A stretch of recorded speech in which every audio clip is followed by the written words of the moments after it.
Hey, this is LOA Today, the Law of Attraction show.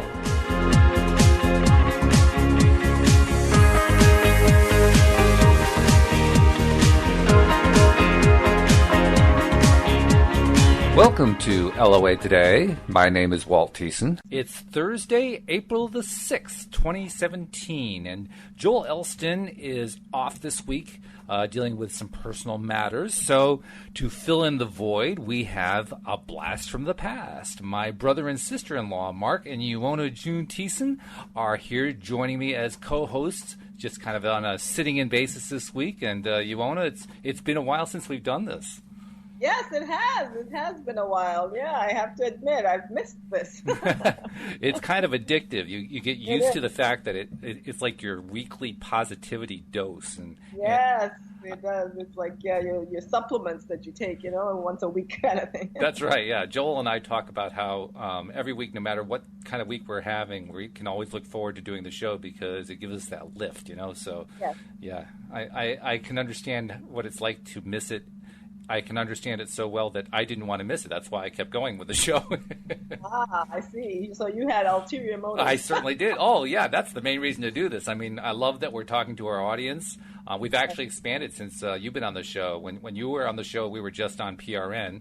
We're still on PRN, of course, but we now are on iTunes, and we've got our own feed on podcast feed on our website, and we're on Facebook, and we're on YouTube. So we've expanded a bit. Yeah. So life is good, So we started last week. Joel and I started talking about the book "The Secret" by Rhonda Byrne. We kind of touched on the basic concept, the basic premise of the law of attraction. Talked a little bit about the huge role that The Secret has played in bringing this whole concept of not just the law of attraction, but the power of positive thinking and so forth to the masses in a way that perhaps was a bit simplistic. I mean, the book and the movie are rather simplistic in their presentation, but nevertheless, it did succeed in breaking through and reaching, tens, hundreds of millions of people, which was a phenomenal achievement, really, when you think about it. Yeah, marketing genius, that Rhonda Byrne. She was. And she had some help, too. I actually had a conversation one time with the guy who did the social media to get The Secret off the ground. Oh, really? Yeah, okay. Interesting conversation. I won't go into the whole conversation because, surprisingly, it also had a negative side to it because it turns out that Rhonda Byrne doesn't actually follow the principles of the law of attraction with any degree of consistency because she didn't treat all of her her producer and her social media guy and others really well, but that's another story for another day. Yes. Because the good part is that it did go viral. It did become very popular, and through that popularity, well, among other things, that's how I found it. That's how I first discovered the law of attraction. I found the Secret long before I discovered Abraham Hicks or Mike Dooley or any of the others. Well, actually, Mike Dooley, I found him through The Secret. But, it played an important role in my life. So now I should also tell you guys, listeners will know this, that before The Secret, we actually spent the last 13, 14 episodes discussing Napoleon Hill's Think and Grow Rich. Oh, okay. And that was such a satisfying set of episodes to do that we said, we got to keep doing this. We'll just keep doing book after book because it gives us so much to talk about. That's great, yeah. That's a great way to have a schedule. Oh, yeah. I mean, you remember what it's like anyway, because once you get going, you can talk about anything. But I do. But it's nice to have a little bit of structure there, and especially with the Hill book, we would go through chapter by chapter, and each week we felt like we were bringing up new material, even though it's basically the same material presented in 500 different ways, but it felt like it was new each time.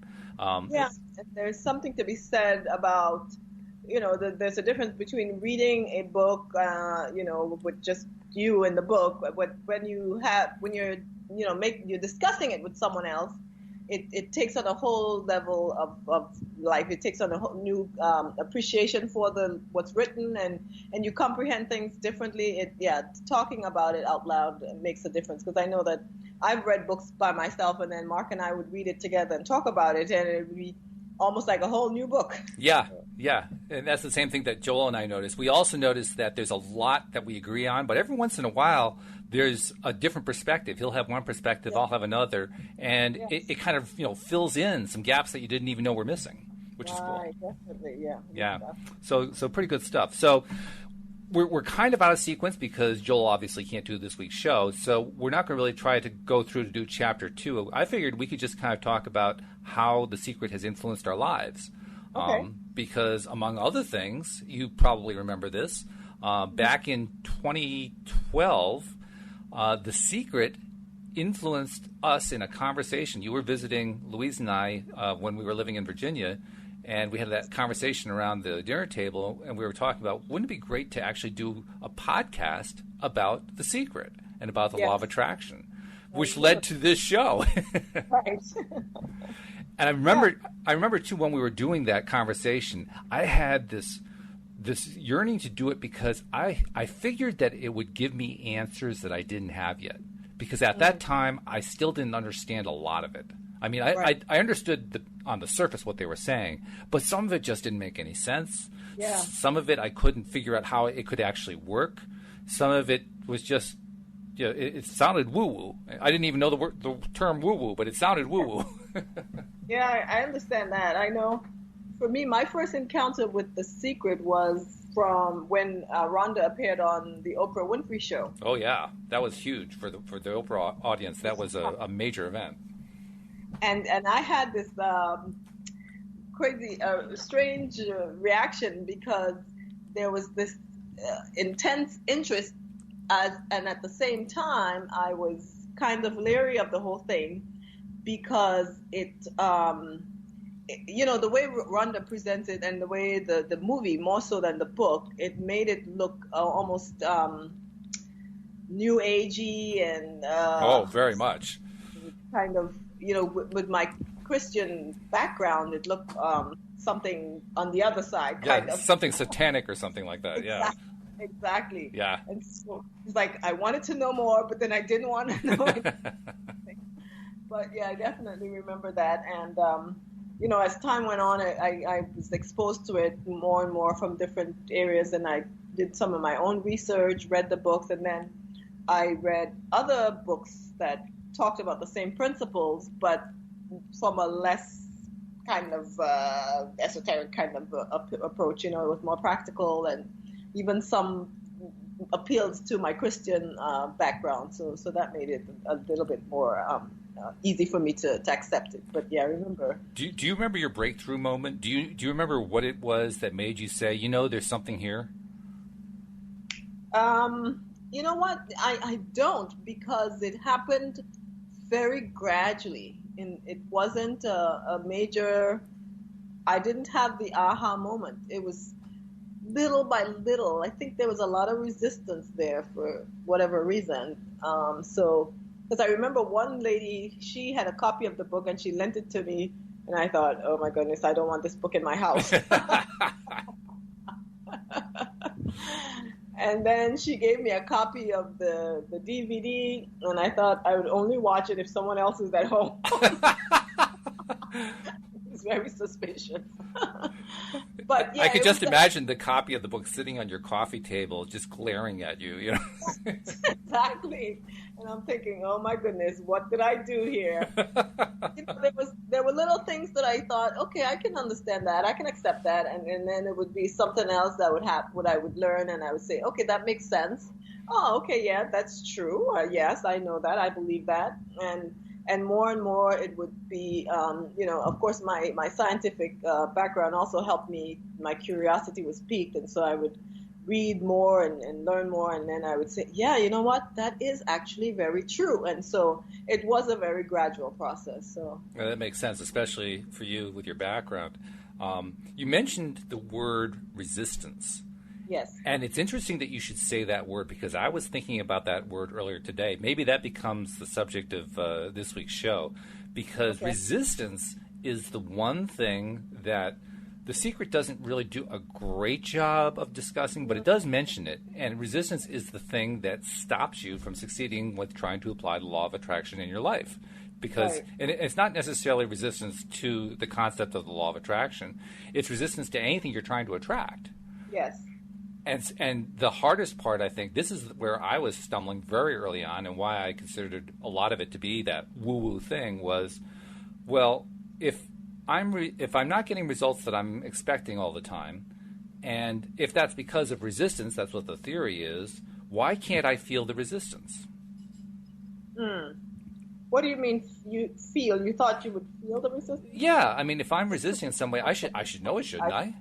I got you. I see what you're saying. You know, I mean, it's not like I'm walking through life and I'm resisting but not realizing it. That's what was going through my mind. What I've learned since then is that's exactly what I've been doing, walking through life and resisting and not realizing I was doing it. But that seemed preposterous. Yes, I understand that. Yeah, because then there's the whole issue of the subconscious.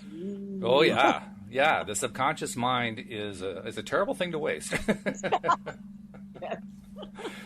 But more than that, it is amazing how the subconscious mind, through the programming that we get from our environment, through our growing up years, into our adult years, into our later adult years, just keeps piling up all this stuff that we accumulate, a lot of it negative, and that negativity just keeps resonating and resonating. It's like the analogy of the tape that keeps playing over and over and over again.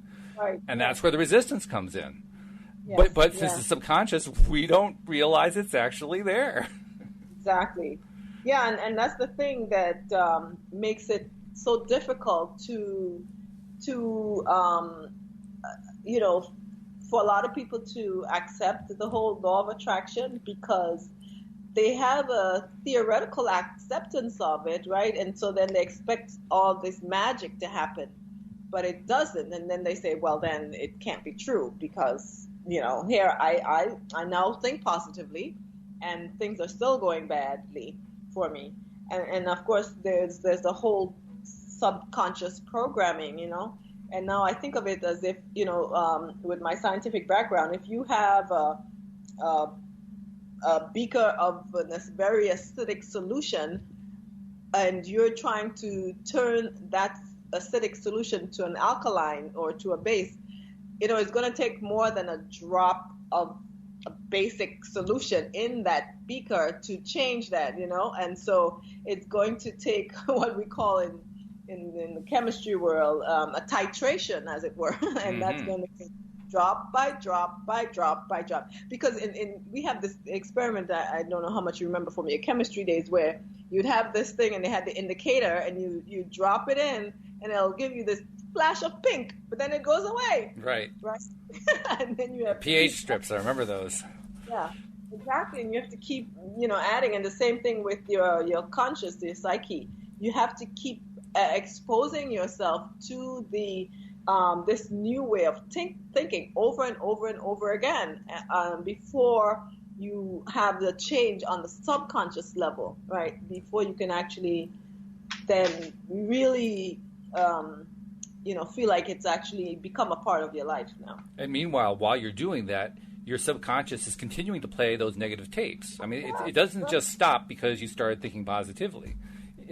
Those tapes continue to play. So you can start your day with some affirmations, and they're very positive. And then when you're consciously thinking about being positive, you're positive. And then the rest of the day, you're doing your other stuff, and all those tapes start playing again. Right, exactly. And so it's this constant, tennis match going back and forth between, okay, I'm consciously, positively focused. Now I'm going to go back to doing what I was doing, and the tape starts playing again. And at some point, you want to reach into your head and find the off switch. Yes, exactly. And that's one of the things, like you were saying, that The Secret didn't do a good job of emphasizing. And they did highlight the need for visualization, which helps. It makes a great deal of difference. But as we discovered, the four of us, you and me and Walt and Louise, that the emotions are key. But it was never stressed in the book or in the video. Well, it was mentioned. I mean, we can't say it wasn't mentioned, and it was mentioned repeatedly.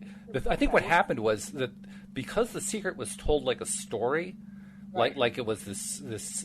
I mean, it was entitled The Secret, and the premise of it was that the secret had been suppressed for years by the most successful people because they didn't want to share it with the rest of the world and so forth.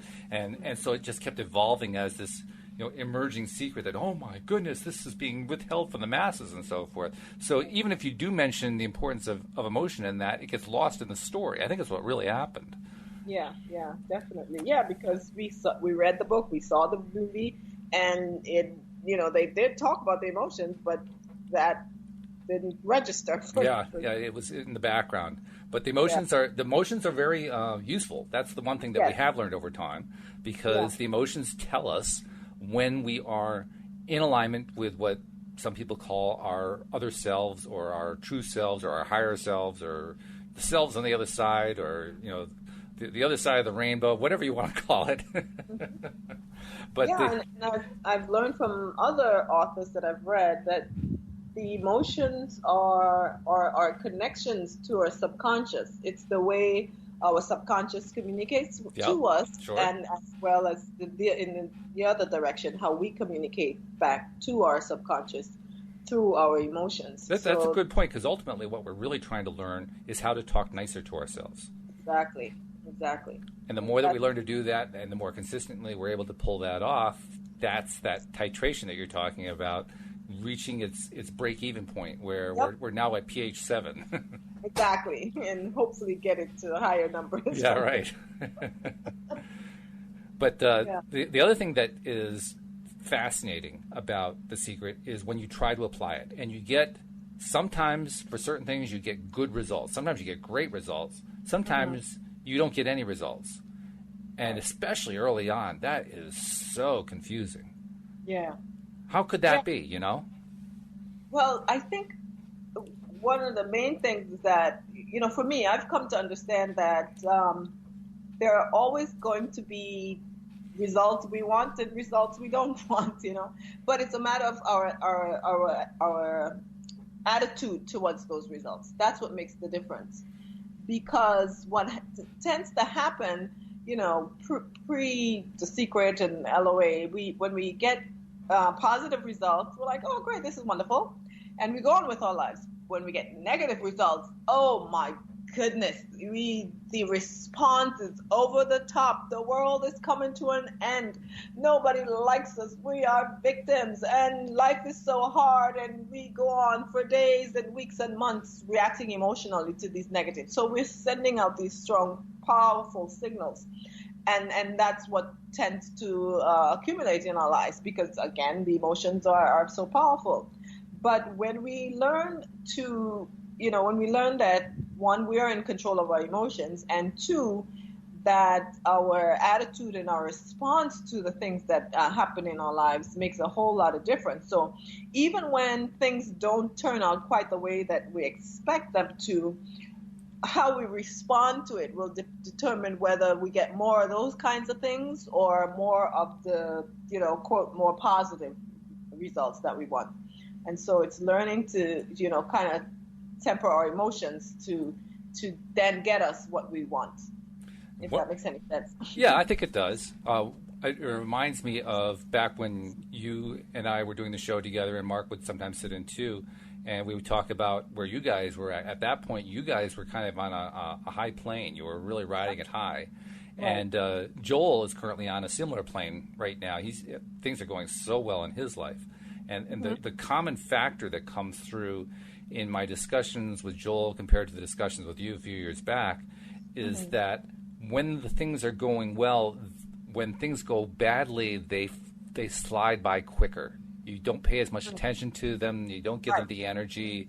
And it's just they're almost non-events even when they happen. We don't go into that big emotional, roller coaster ride when, things are going bad, because that's not the way you're feeling when you're in that good high position. Right. Yeah. Yeah. And so it's kind of a growth, a maturity in the process that happens, and it's almost it's kind of like a rite of passage, because, we've been programmed to think and react a certain way for all our lives. And now here comes this new approach. And so, we're going to be tested, to see, and I hate to use that term, because then it seems like someone's testing us, but it's more like our resolve, our conviction is being assessed by the universe. And so when the negative things happens, yes, now we are, we're going to say, okay, do I really believe this whole LOA thing, or am I just like using it as a crux to kind of make me ignore life, as it were? Well, but yeah. Plus, Joel likes to really emphasize the value of struggle. Yes. I take it that's a yes. Yes. That's one of the most important lessons I think Mark and I have learned. Yes, I'm here, and I agree, and that was an eye opener for me. Yes. Yeah, I didn't mean to completely eliminate my brother from the conversation. I just know that you're usually pretty quiet, and usually you want to talk. So I'm sorry I didn't bring you in before now, but I'm glad you joined us. Thank you for joining us on the show, and thank you for spouting out there, because this is a key point. The whole idea of struggle being a negative is what trips us up. Yes, absolutely. Right. The moment that we turn struggle into a belief that this is the greatest thing that happened, that this is a wonderful turning point. This is where we finally hit bottom, and now it's all going to be up. Mm-hmm. Yeah. Just changing the way we look at it makes all the difference in the world. Makes a whole lot of difference. And the thing is, I should have gotten this lesson earlier, because I know from my scientific background, especially in the world of biology, just how beneficial struggle is to life. Like all of life is enhanced by struggle.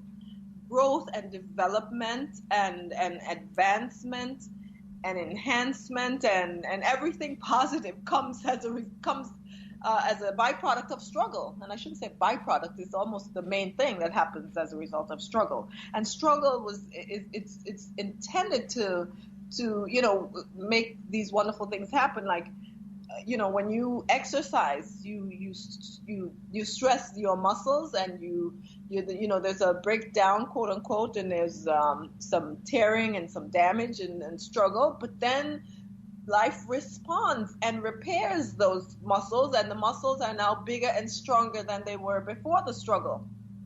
And it's not just with muscles, there are other things like the brain, the heart, the lungs. They all respond positively to struggle. And, all life that we know, except for humans who actually think too much, they have a different approach to struggle. They see it as something beneficial and something necessary. But for some reason, we were brought up with the idea that you shouldn't struggle, and struggle is adverse, and struggle is, something bad and negative. And if you're struggling, then you must have done something wrong to bring this upon yourself, and all that kind of nonsense. But, I've come to realize just how wonderful struggle is. In fact, there was a line in the movie that Mark and I saw, and the guy, someone asked him about the struggle, and he responded, with this, not these exact words, but he said, "Oh, the struggle is beautiful." And I thought, wow. And so I've tried to make that kind of the motto for my life. The struggle is beautiful. That's good. It reminds me of a story, a parable, if you will. I think it may actually be a Buddhist story, but I'm not 100% sure of that. But it's a story of a boy who had found a cocoon, and he went to a wise man of the village and showed it to him.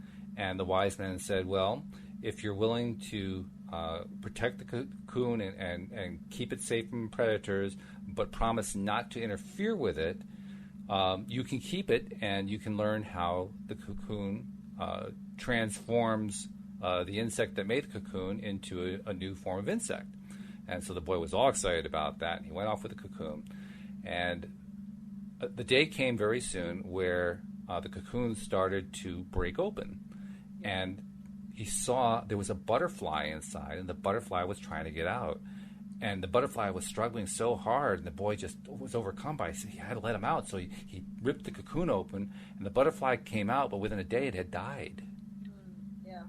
And the boy was just crestfallen. He went to the wise man, and he explained what happened. The wise man said, well, you didn't do what I asked you to do. You broke the cocoon open. What you didn't realize is the butterfly needs to strengthen its wings by beating the cocoon open. Otherwise, it cannot survive. You denied it the opportunity to survive. That's a beautiful story. Yeah, and there's a great example of where struggle is actually vital to life and death. Yes, absolutely. And not in a way where it's one person struggling against another and who's going to kill who. That's not the kind of struggle we're talking about. We're talking about a struggle of trying to find your own wings, trying to find your own muscles in life. And the same thing applies to trying to learn a concept as challenging as the law of attraction. Because it seems to defy what our experience has taught us growing up. We picked up a lot of stuff from parents, from teachers, from friends, from adults we respected, and a lot of the stuff doesn't really work the way it was promised to work, and it goes contrary to what the law of attraction teaches us. So it's challenging, and we have to kind of struggle with that for a bit. But if we stick with it, which I've done, which you've done, which Joel has done, which a lot of people have done, and you just keep trying to figure out how does this work and trying to apply it and so forth, over time, our wings get stronger. Yeah. The life or death issue is what really resonated with me. When I became aware of that, not too long ago, like in the last couple of years, and I realized that for most of my life, I had been resisting this idea of struggle as being necessary to life, and I thought the secret to happiness and success and all was finding happiness and success without struggle. And when I realized the opposite was true, and I started really exploring it, I came to realize that struggle is growth, that it's required for growth. But I also realized that struggle and growth are versus not struggling and growing are the difference between life and death. And when I first thought about that, I thought, well, that's rather, over the top. But then I realized, that really is true. There's just this time lag that when we're not struggling, we're not growing, we're just sort of coasting. You could also say that we're on this coast toward death at that point. Yep. Because it's like having muscles and not using them. They're going to atrophy. Yeah. You have to keep using. You have to keep struggling with the muscles. Even if you're not a bodybuilder, you still need to do that. You work and resist something. Yeah. Which Joel is, by the way. He is a bodybuilder. Oh, okay. Very good. In fact, his favorite thing to deal with, petty stresses in his life is to go to the gym, and he does it all the time. Yeah. I want to add two things. One, I think part of the problem is that we grew up with parents or adults in the society who were exactly like that little boy who tried. They saw us. They thought their job was to prevent us from suffering. Right. And so they did everything in their power to prevent that from happening, even though they weren't successful. But they thought that that's what they were supposed to do. And so we grew up thinking that then if we suffered, it's because our parents did a poor job, or we're just victims. And the other thing I think is that we were not taught the difference between struggling and suffering. That's another thing that Joel likes to talk about, actually. Yes. There is a difference, and I didn't realize that. Of course, theoretically, I knew that there was a difference in the definition of the word, but in my mind, I equated them in terms of life experience. I thought suffering meant struggling, and struggling meant suffering. But I realized, and even when I met Mark, I remember he had an adverse to struggle and suffering, because he was he would talk about what's that book? That book that was like the Bible. Oh, the one I've been reading a lot. Yes, the Course in Miracles. Course in Miracles. Oh, and right, yeah. And they often talked about the fact that that you should avoid suffering, or life should not entail suffering, or something to that effect. Right, but it's something like that. Right, But so we equated that with struggle, so there should be no struggle, there should be no suffering, and if you follow your bliss, there will be no suffering. But the thing is, that's true, and suffering is a choice. Suffering is definitely a choice. A choice, yes. And it's not one and the same with struggling, and I had to learn that by experience and actually come to the place where I made the decision that I would not suffer through my struggle, that I could struggle and not suffer, that I could struggle and actually even enjoy the struggle. And I've learned that. And it's funny because I used to understand that in my physical world, because like I used to share with you, I loved running, and I would run for these long periods, and I would feel, exhausted in my body, and everything was really giving it all, and it was hard, and I was struggling, and I loved it. But then when it came to the other aspects of my life, I thought, oh my goodness, I shouldn't have to struggle. That's not. But now I know, I understand how it's actually very similar. So. Well, that's where the concept of competition really comes in. For most people, competition is competing with somebody else. Right. But really, the most effective form of competition is with yourself. With yourself. Trying to exceed what you have previously gotten to. Mm-hmm. And in that sense, that's where the struggle really comes in. Most of the time, actually, what we deal with, there really is no struggle going on except what's going on in our heads. Mm-hmm. We're not living in an age, most of us, certainly most of those people who are listening to this podcast, we're not living in an age where life is a day-to-day struggle for survival where you may not make it through the day. You may be dead by the end of the day. There are people around the world who have that, but the vast majority of people do not live that way. So struggle for most people becomes much more of a cerebral thing. It's usually not so much a physical life or death kind of struggle. Yes. And yet that concept is where people trip up. So we talked earlier about resistance and the role that resistance plays. Resistance to the idea of struggling is one form of resistance. Another form of resistance is resistance to the idea that the law of attraction can work for you. That's a big one. Resistance to the idea that the law of attraction works, period.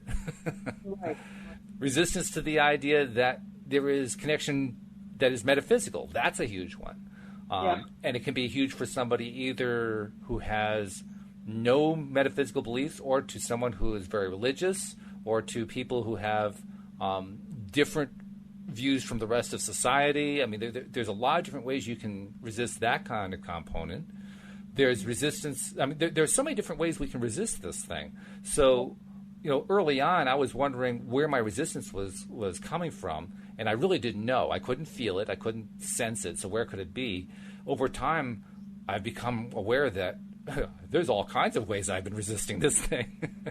So the real challenge, the real competition, the real struggle is learning to overcome my own thought process that's holding me back.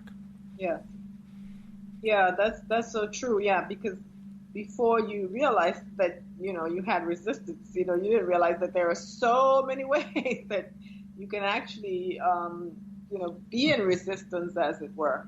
But once you become aware of that, then they kind of just all start opening up to you and allow you the opportunity to let go of that resistance, and then actually make that transition from, a non-LOA type of life to one that actually realizes just how much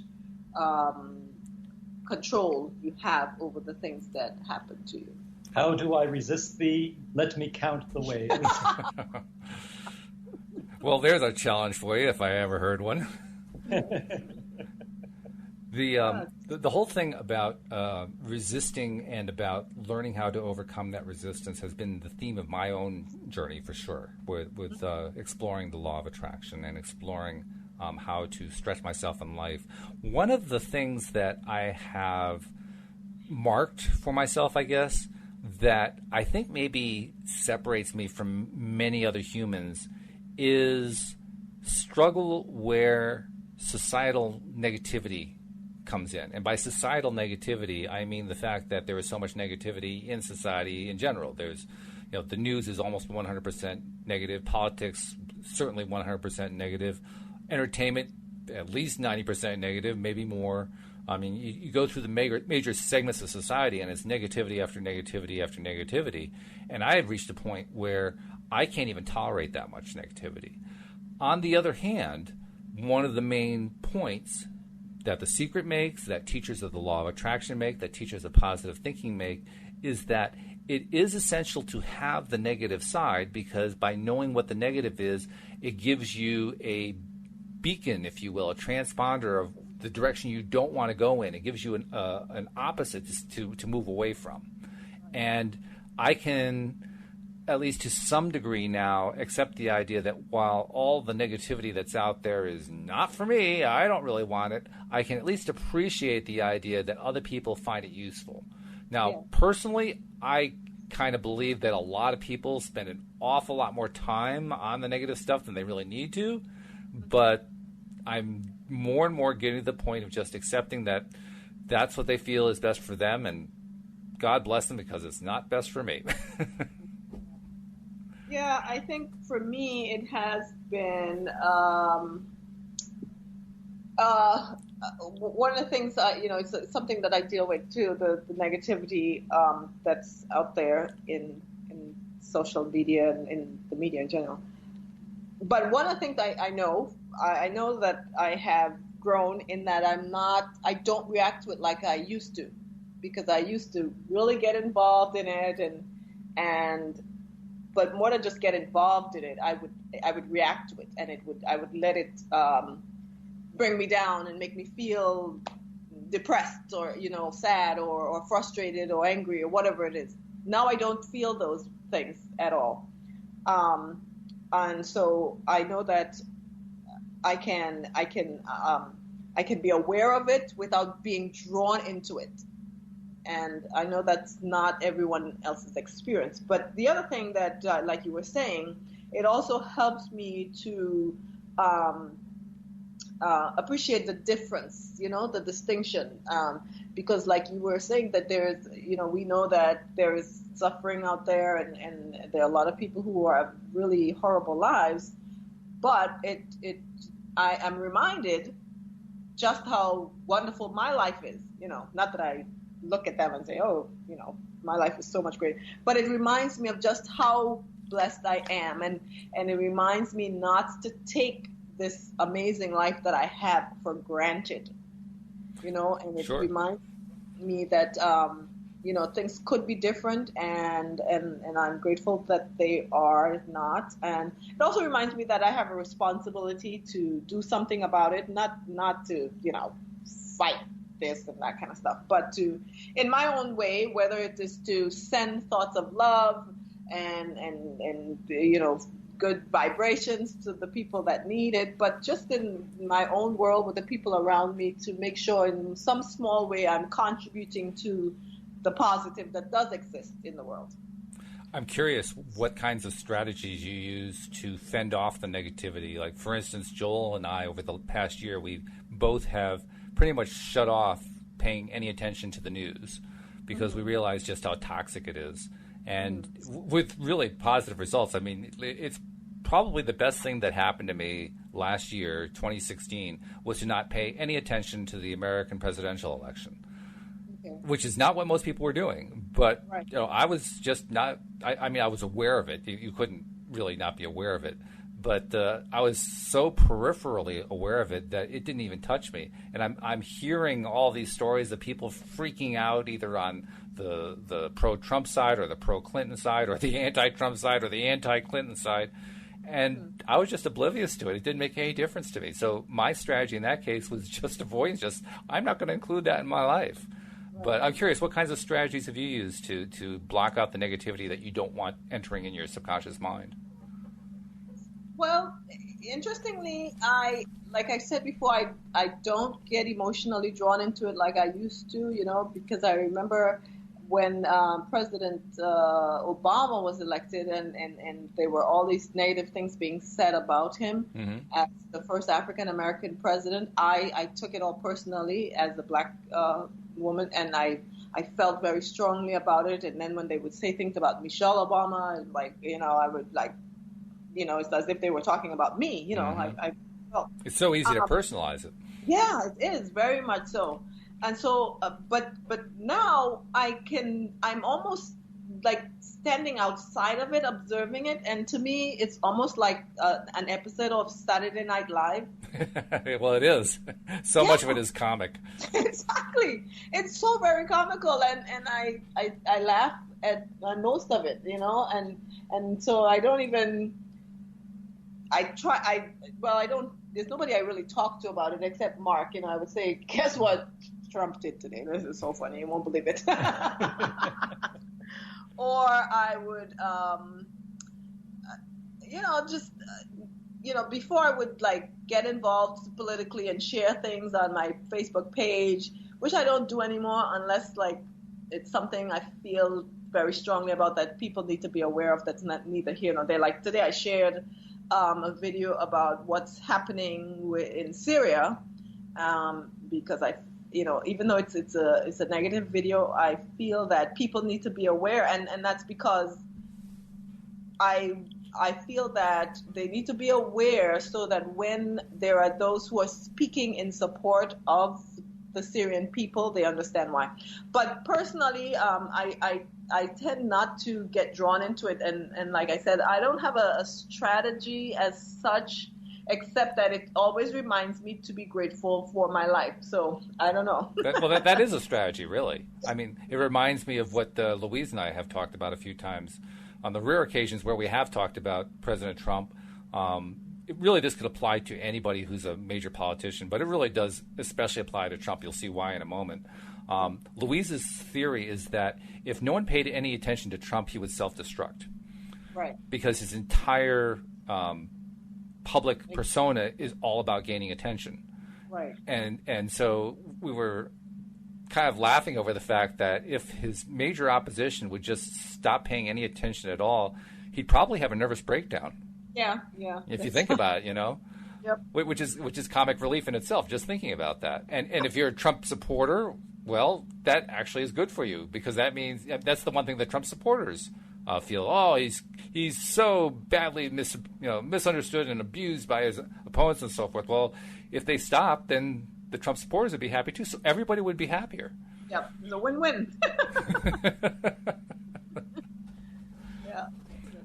But it does illustrate just how there are numerous kinds of strategies you can take to get to the place of accepting what's out there and not getting all worked up about it, and really having and gaining control over your own choice about what you're going to focus on. Because really that's what this is all about. This is all about trying to figure out how you're going to keep your own mind on the things that you want and off the things you don't want.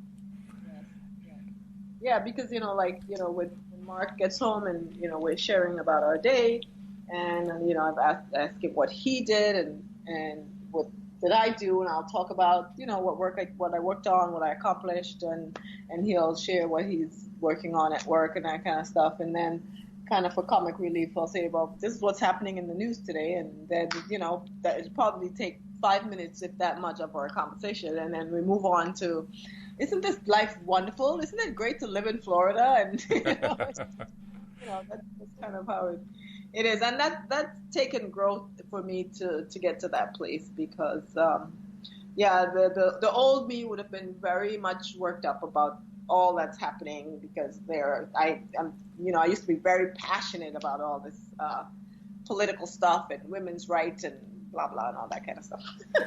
Joel has a really interesting strategy that he implements to deal with this stuff, particularly because he's the one who first started avoiding the news. He started last May or so, and then I picked it up in July or thereabouts. When he started, he had been a news junkie. He listened to his news broadcast every morning as he had his cup of coffee and his breakfast and got dressed and so on and so forth. And he didn't want to give up that habit. But he didn't want to listen to the news because, he was trying to get away from that negativity. So what he did instead was very creative. He discovered that, and many people probably know this, that if you go to YouTube and you play a video that you want to play, in his case, he would pick somebody who was a positivity guru and play their video. YouTube will try to show you more of the same video. Right. So he'll just put YouTube on, and he'll just play it over his speakers, and it'll just give him one positive talk after another as he's getting ready for his day. So he found a way to replace the news with just YouTube positivity talks. That's a great idea. Yeah, it was a good strategy, and it worked really well. It worked so well that he does it to this day. Wow. Yeah. And I actually tried it. Now, I can't say it actually worked for me, because I found that a number of the positivity gurus aren't as positive as I would like them to be. They tend to get off onto these tangents that I really don't care about. So that approach didn't work for me, but it did work for him. And that's the point. The point is he found a technique that would work for him to accomplish the goal that he needed to accomplish of changing his mindset. And that's really what it's all about anyway. Definitely. Because we're trying to overcome years and years of programming that, One of the cool things, too, is learning that through this process, we become our own programmers. That's a very empowering idea. Yeah. Because it means that we're not we're not prisoners of our own emotional scale. Yeah. We actually can control. That was a big breakthrough for me. I don't know if you remember that, Uohna, but yes, I remember. Do you? Okay. Yeah, it was a big breakthrough, recognizing that I could actually change my emotions. And now I've gotten fairly good at it. I can move my emotions like 3 or 4 degrees on the scale almost on demand. Not every time, but most of the time I can if I really, really want to. But there was a time for most of my life where I didn't think it was possible. Yeah, I remember you sharing when you came. You had that realization and how drastic that was for you, which was kind of alarming for me because I was never as far to the other extreme as you were. I always kind of knew that emotions were something I could play with, kind of, but I didn't have the full understanding that I was in complete control of it. So yeah, it's a weird kind of control too, because we aren't really controlling the emotions; we're controlling how we're choosing to react, which is not quite the same thing. It's certainly related, because if you choose to react in a positive way, you tend to have a positive emotion. But it's not actually controlling your emotions. Controlling your emotions can actually be a negative thing. You can actually just bury them. That's a form of control. Not necessarily the best kind of control to have. The better kind is simply allowing yourself to explore them and to express them, and then focus on good stuff so you can feel the good emotions. Yeah. Do you guys do the 3 gratitudes every day? No, we kind of dropped off on that. Because that's something Louise and I have been doing now for a couple of years, and that really, is you still do that? Yeah, we still do it. We do it. We don't do it every night, but almost every night we do it. And it's really a wonderful way to refocus yourself for sleep. Yeah. Because just by you can even go to bed, with all this negativity on your mind from various stuff that happened in the day, and just by taking the time to refocus that way, all of a sudden the whole day takes on a whole new texture. Yeah. Because we have a tendency to skip over the good things that happen during the day. Yep. It's just a normal human thing. Well, I wouldn't say normal. It's normal in the sense that that's what society has trained us to do, but it's common. That's what I guess the better word than normal. But it's a very common reaction to just, look at the negative stuff that happened on the day because that's what we're so obsessed with. Well, refocusing and saying, you know what, there were a lot of good things that happened today just changes the whole tenor of it. And one of the interesting theories I heard through the Abraham Hicks people, through Esther Hicks, is that sleep is a period of time for readjusting your balance. Mm-hmm. Well, what better way to readjust the balance than to change your perspective of how your day went before you go into the mode of readjusting your balance? Yeah, that's very powerful. It's amazingly powerful. So, yeah, this whole thing, this whole exploration of law of attraction and how it works in our lives, it's become almost all-consuming. Which it should be, really. I wanted to say that when you were talking about realizing that you have control of your emotions, and you were trying to explain that it's not just like this mechanical control of your emotions, I realized what it really is that you're no longer actually controlled by your emotions. Yeah, there's that too. That's a big part of it. You're not controlled by those tapes that are playing in your subconscious mind. Exactly, because you think that if you, sometimes your subconscious is reacting and you feel this way, and then you just go with that feeling, and it stays with you all day, and it colors everything you do and say for the rest of the day, which then of course affects the next day and so on, kind of thing. But now you're realizing, oh no, you can actually break that chain, and you don't have to let it go on. You don't have to go with the emotion. You can just say, oh, you can experience it and then let it go. Right. Yeah. It's not always as easy, but no, but that's it's a skill. It is, but we are learning and we're getting better and better at every day. Mark, do you have a particular strategy you use when you need to get yourself off of a negative track and onto a positive track? Mainly just being aware of it. As soon as a thought comes up and the accompanying negative emotion that it triggers, my habit now is just to be aware that, oh, that's what's happening. Sort of like splitting my mind. It happens immediately now. It's like, oh, there's a negative thought with it's an old memory.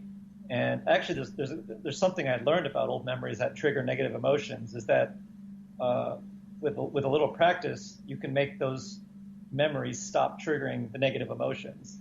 And just, And what technique do you use to do that? Because that is actually a teaching from The Secret and from many Law of Attraction teachers, but I'm curious to know what technique you use to do that.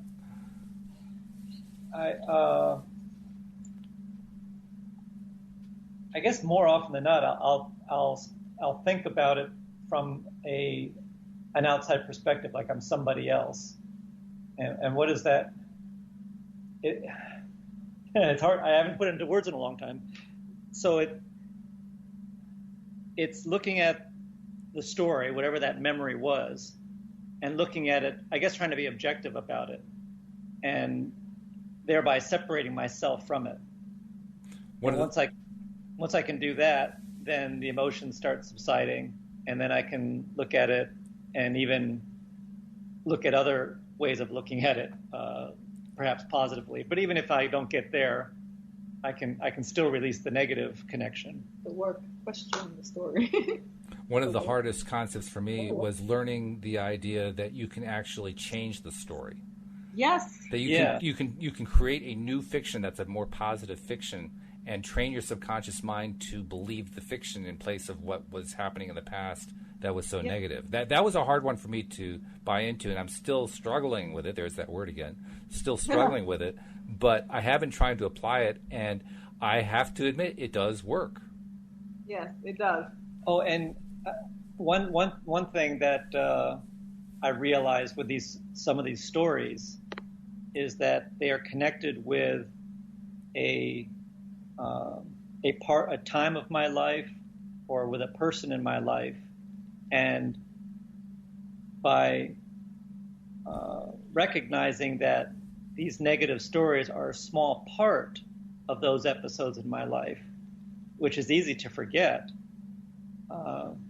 then I can see that, oh, wait a minute, there was actually a whole bunch of good stories I can recollect about that period of time in my life. And if I focus on that and I let myself enjoy those happy memories, then I can glance back at the negative story and see that, oh, that was a small thing. And that makes it so much more tolerable and really eases the negative emotions associated with that little story. That's kind of like applying three positive things on a time scale basis rather than within a single day. Because three positive things is taking, extracting three good things that happened out of your day, so you can replace your focus on the bad things that happened during the day and focus instead on the good things. Well, you're doing the same thing, but you're doing it on a wider scale of time. That's all. Yeah, and you were talking about recoloring, reshaping, retelling the story. That has been proven both with research psychology as well as neuroscience, that when something happens to you and you fire particular neurons, that's kind of how the memory is created. And sometimes what happens when you are remembering the story, other neurons get fired, and then they become associated with the story, even though was not part of the original story. And so these stories can be rewritten, and they become the true story. And so they know that these things happen. That's why now they've changed certain laws about people giving testimonies, especially children, of things that happened to them many, many years ago, because they might really believe that something happened when really it didn't. And so you can recreate the memory. It's possible. And so we use that to our advantage in the law of attraction, in that we can actually change what we think happened to something else. In fact, what we might be remembering about the story may not be actually what happened at all. Which is a fascinating thing. Yes, it is. The other thing I wanted to talk about was the fact that our psyche is based. It's created. This whole idea of focusing on the negative is part of our survival mechanism. Mm-hmm. Because we were created that way, to focus on the things that were life-threatening. Because then, if we focused on that, it increased the chance that we would avoid it the next time, and increased our chances of survival. And of course, the trick is reminding ourselves consciously that we don't have to stay in that mode at all times. Right. But see, the thing is that a lot of times, what we interpret as being threatening or, destructive or harmful usually isn't. As we were mentioning earlier, it's our interpretation of the thing. The whole idea of struggle versus suffering is more something that happens mentally than actually in our reality, in our physical world. It's more happening in our minds, in our psyche, that we think that it's that we're suffering, when really we're the ones creating the suffering because of our attitudes and our perceptions of the way things are, and the way we think people are thinking about us, and blah, blah, blah, and the whole host of that. And so we tend to focus on these things because we want to avoid them the next time. But if we can also retrain ourselves to make our focus on more on the positive side and less on the negative side. And then the other thing I wanted to say lastly was that both Abraham Hicks as well as Eckhart Tolle, they stressed the idea that the point of awareness is the point of power. Because a lot of times, the moment you become aware of that habit, the train of thought, the negative perception, whatever it is, the feelings, the moment you become aware of it, sometimes that's all it takes for it to just go poof. That's true. That's the scientific term, poof. It's very valid, though. There's no doubt about it. We only have a few minutes left here, so we can't go too far into it. But this whole idea of the focus, it's very much of an immediate thing. And in that immediacy, we have total choice, total power. Yes. And it's a power that cannot be taken away from us. It's ours forever. It's ours beyond our lives, actually, our lives on this earth. And the ability to focus in that way and to select what we're going to pay attention to gives us more power than we need from any other source. That is the power. That is the one. Yes, it is. And that's the one that, of course, the law of attraction is based on. I think I just wanted to spend on the last minute just touching on the thing that kind of kicked me into gear where the whole secret thing was concerned.